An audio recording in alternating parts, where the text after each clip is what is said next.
प्रिय विद्यार्थियों, बीए भाग तृतीय के द्वितीय प्रश्न पत्र राजस्थान की अर्थव्यवस्था के अंतर्गत इस ई लेक्चर में हम राजस्थान में संपूर्ण योजना काल के अंदर प्रमुख उपलब्धियों का संक्षिप्त विवरण लेंगे। सबसे पहले हम देखते हैं कि विभिन्न पंचवर्षीय योजनाओं का खर्च कितना था। इसमें दो तरीके का खर्च है, प्रस्तावित व वास्तविक खर्च, proposed expenditure and actual expenditure। प्रथम पंचवर्षीय योजना से 12वीं पंचवर्षीय योजना तक का हम अध्ययन करेंगे, क्योंकि कुल 12 पंचवर्षीय योजना चलाई गई हैं भारत में, और उसी प्रकार से राजस्थान में भी 12 पंचवर्षीय योजनाएं चलाई गई। और उसके बाद योजना आयोग को भंग करके नीति आयोग की स्थापना की गई तथा पंचवर्षीय योजनाओं का कार्य नीति आयोग द्वारा किया जाने लगा, और इसलिए 12वीं तक ही पंचवर्षीय योजनाएं योजना आयोग द्वारा चलाई गई। तालिका 1 में प्रथम पंचवर्षीय योजना से 12वीं पंचवर्षीय योजना तक प्रस्तावित व वास्तविक व्यय का विवरण दिया गया है। तालिका 1 में पहले कॉलम में हम योजना ले रहे हैं, पहली से लेके 12वीं तक की पंचवर्षीय योजनाएं इसके अंतर्गत हमने ली है। इनकी अवधि दूसरे कॉलम में ली है। पहली पंचवर्षीय योजना 5 साल की 51 से 56 तक है। इसी तरह अंतिम 12वीं है 2012 से 2017 तक। इस प्रकार योजना काल जो है वो 1951 से लेके और 2017 तक का है। इसमें प्रस्तावित खर्च तीसरे कॉलम में दे रखा है।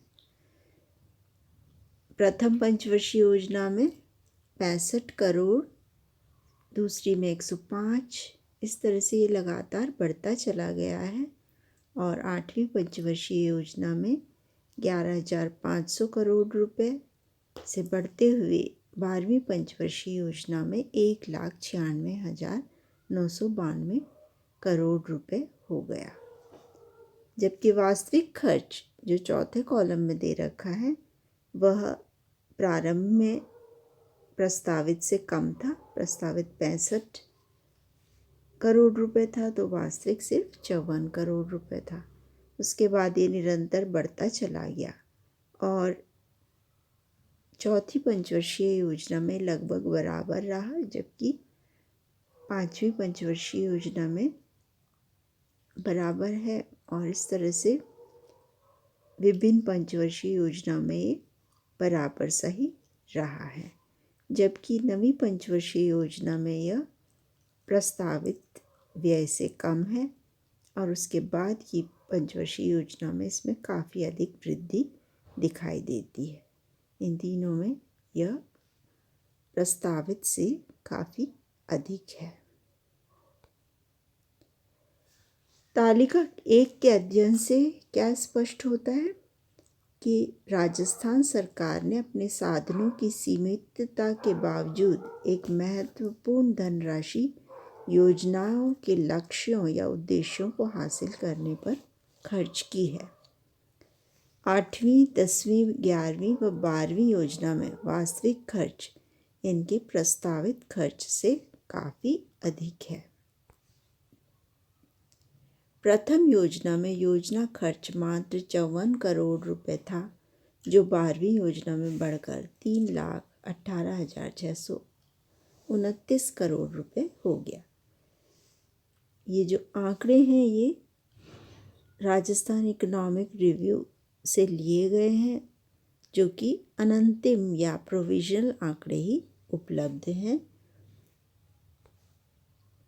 अब हम देखते हैं विभिन्न मदों पर योजनावार साधन आवंटन किस प्रकार किया गया है, अर्थात allocation of resources to different items.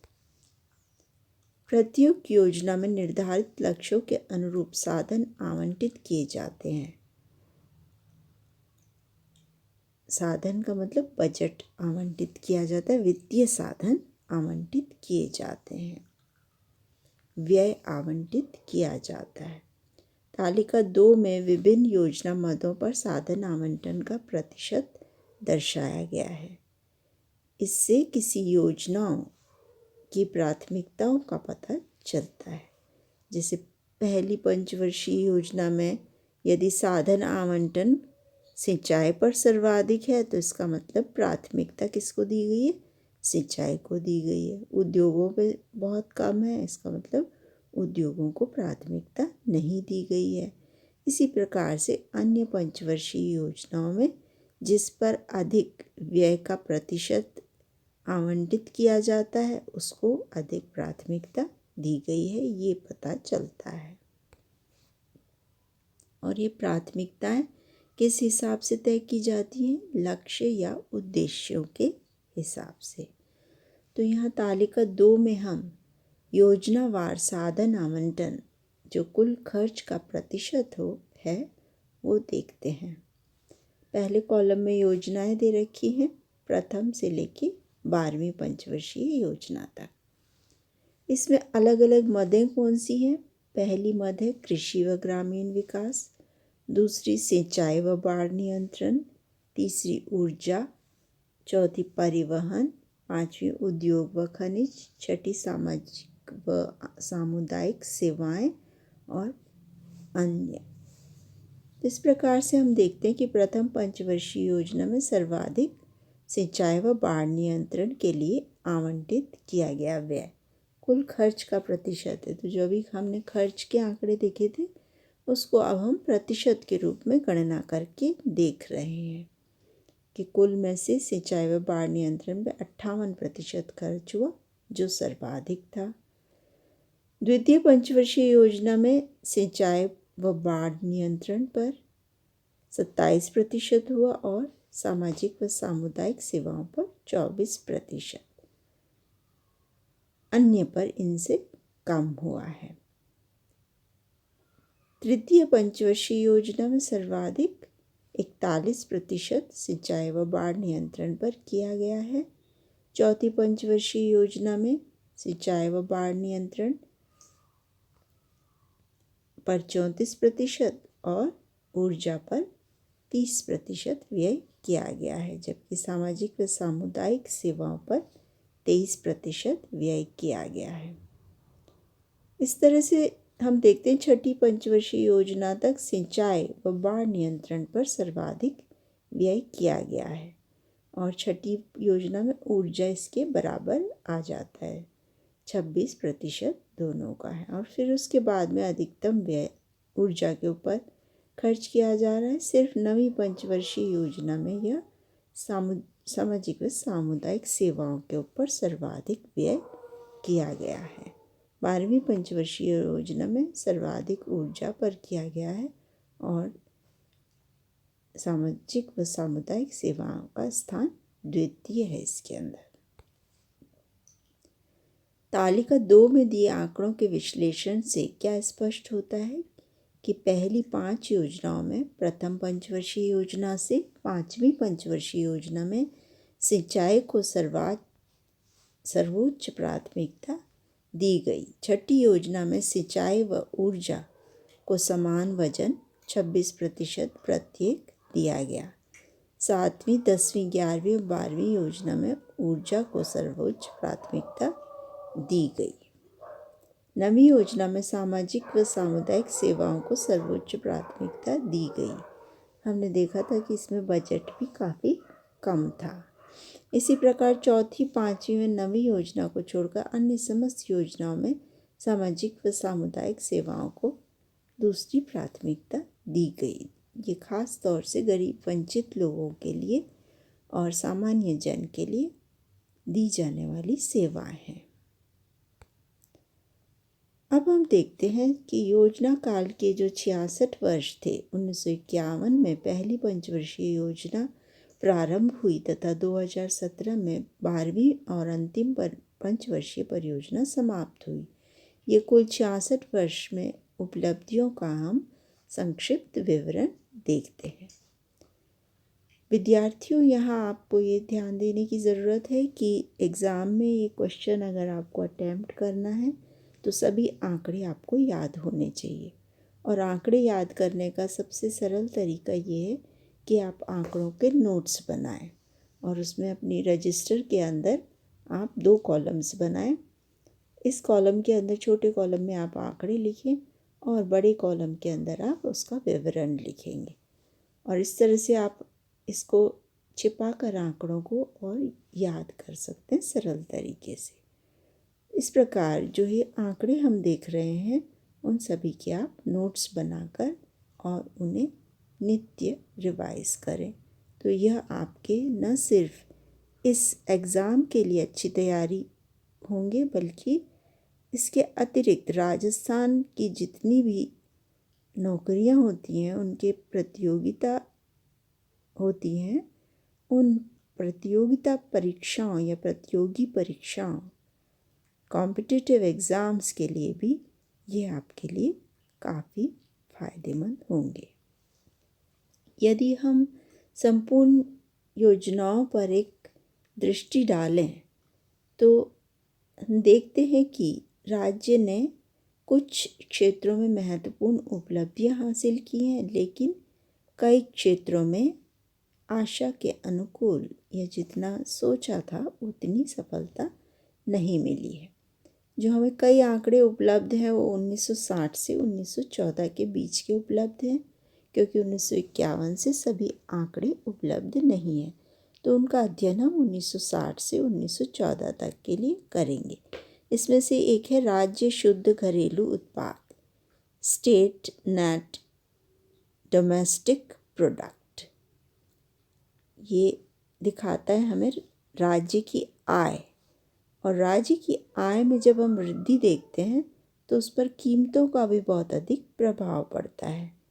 वास्तव में हमारी जो आय होती है वो जितनी वस्तुएं और सेवाएं खरीद सकती है वह कीमत स्तर के ऊपर निर्भर करता है।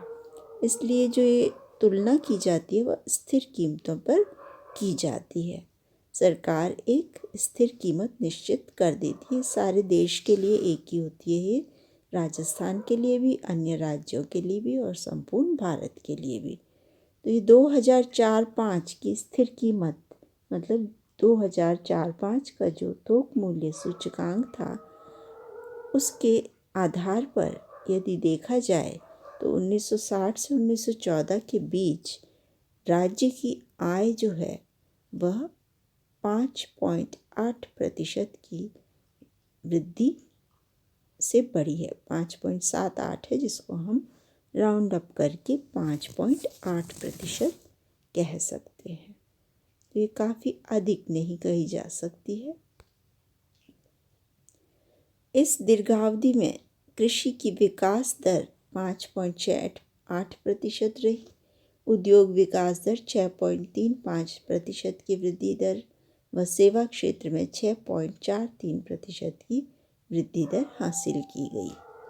इसी अवधि में 1960 से 2014 के बीच प्रति व्यक्ति आय में 3.19% की वृद्धि दर हासिल की गई। ये काफ़ी महत्वपूर्ण कही जा सकती है, परंतु यदि हमारी जनसंख्या की वृद्धि दर कम होती तो ये और भी अधिक होती, क्योंकि यह राष्ट्रीय आय में या राज्य की आय, क्योंकि राज्य के लिए ही अध्ययन कर रहे हैं हम, उसकी वृद्धि दर की तुलना में काफ़ी कम है। योजना के प्रारंभ में खाद्यान्नों का उत्पादन मात्र 29 लाख टन था, जो 2016-17 में बढ़कर 231 लाख टन हो गया। इस प्रकार खाद्यान्नों के उत्पादन में काफ़ी वृद्धि दिखाई देती है। इसी प्रकार 1951 में शुद्ध सिंचित क्षेत्र मात्र 10.07 लाख हेक्टेयर था, जो वर्ष 2014-15 में बढ़कर 79 लाख हेक्टेयर हो गया, जिसमें काफ़ी वृद्धि दिखाई दे रही है। यदि हम सकल सिंचित क्षेत्र की बात करें, अर्थात एक से अधिक बार फसल यदि उगाई जाती है सिंचित क्षेत्र पर तो उसको 2 बार गिना जाए और इस तरह से जितनी फसल उगाई गई है, जितनी सिंचाई की गई है, जितनी बार सिंचाई की गई है, उन सब का जोड़ लगा के आता है सकल सिंचित क्षेत्र। यह 12 लाख हेक्टेयर था 1951 में, जो बढ़कर 102 लाख हेक्टेयर हो गया। इस प्रकार 1951-52 में सकल कृषि क्षेत्र जो था वह 97.5 लाख हेक्टेयर था, जो 2013-14 के आंकड़े हैं यहाँ हमारे पास, उसमें बढ़कर 261.2 लाख हेक्टेयर हो गया। यहाँ भी सकल कृषि क्षेत्रफल का मतलब क्या है? एक से अधिक बार फसल यदि पैदा की जाती है तो उसे उतनी ही बार गिना जाएगा जितनी बार फसल पैदा की जाती है। 1950-51 में विद्युत उत्पादन मात्र 8 मेगावाट था। ये आंकड़ा हमें स्टेट गैजेटियर 1996 पृष्ठ 534 से प्राप्त होता है और 42 बस्तियां ही केवल विद्युतीकृत थी। इन आंकड़ों को हम ऊर्जा के चैप्टर में भी पढ़ चुके हैं। वर्ष 2016-17 में विद्युत की स्थापना क्षमता 18,677 मेगावाट हो गई। वह प्रदेश के समस्त आबाद गांव विद्युतीकृत कर दिए गए। इस तरह से 2016-17 में सभी आबादी युक्त गांव या जिनमें लोग रह रहे थे ऐसे गांवों को विद्युत कनेक्शन मिल गए। वर्ष 1950-51 में राज्य में सड़कों की लंबाई मात्र 17,339 किलोमीटर थी, जो 12वीं योजना के अंतिम वर्ष 2016-17 में बढ़कर 2,26,854 किलोमीटर हो गई। इसमें भी काफ़ी वृद्धि दिखाई देती है। योजना के प्रारंभ में गांवों में स्वच्छ पानी की उपलब्धता नगण्य थी, जो योजना काल के अंतिम वर्ष तक लगभग सभी गांवों में उपलब्ध हो गई। कहाँ ज़ीरो थी वहाँ से बढ़कर सभी गांवों में यह उपलब्ध हो गई। ये काफ़ी अच्छी उपलब्धि कही जा सकती है। वर्ष 1950-51 में मात्र 8.5% लोग शिक्षित थे, जो वर्ष 2011 में बढ़कर 66.1% हो गए। इस तरह से भारत की दयनीय स्थिति थी। जब हम आज़ाद हुए और ब्रिटिशर्स यहाँ से गए, सिर्फ 8.5% लोगों को ही शिक्षा प्राप्त हो पाई थी और 2011 की जो अंतिम जनगणना हुई है उसमें यह बढ़कर 66.1% हो गए हैं। उपर्युक्त उपलब्धियों के बावजूद राज्य में शिक्षा, स्वास्थ्य, आवास, परिवहन, गरीबी, बेरोजगारी, सामाजिक आर्थिक असमानता की तरफ पर्याप्त ध्यान नहीं दिया गया। तमाम प्रयासों के बावजूद राज्य में औद्योगिक क्रांति का सूत्रपात नहीं हुआ। रोजगार के लिए कृषि पर निर्भरता जैसी की तैसी बनी हुई है। कृषि पर निर्भरता, और कृषि की भी अभी भी बारिश के ऊपर निर्भरता रहती है। आय की असमानता में कोई विशेष कमी नहीं आई है। देश के अग्रणी राज्यों केरल, महाराष्ट्र, कर्नाटक, आंध्र प्रदेश, गुजरात, पंजाब, हरियाणा, ये सब अग्रणी राज्य, ये सभी राजस्थान से आगे हैं विकास के क्षेत्र में। इनकी तुलना में राजस्थान आर्थिक दृष्टि से काफ़ी पिछड़ा है। बीमारू राज्य जो हैं उनमें आता है राजस्थान, और अब काफ़ी कोशिश से ये उसके बाहर निकलने में सफल हो रहा है।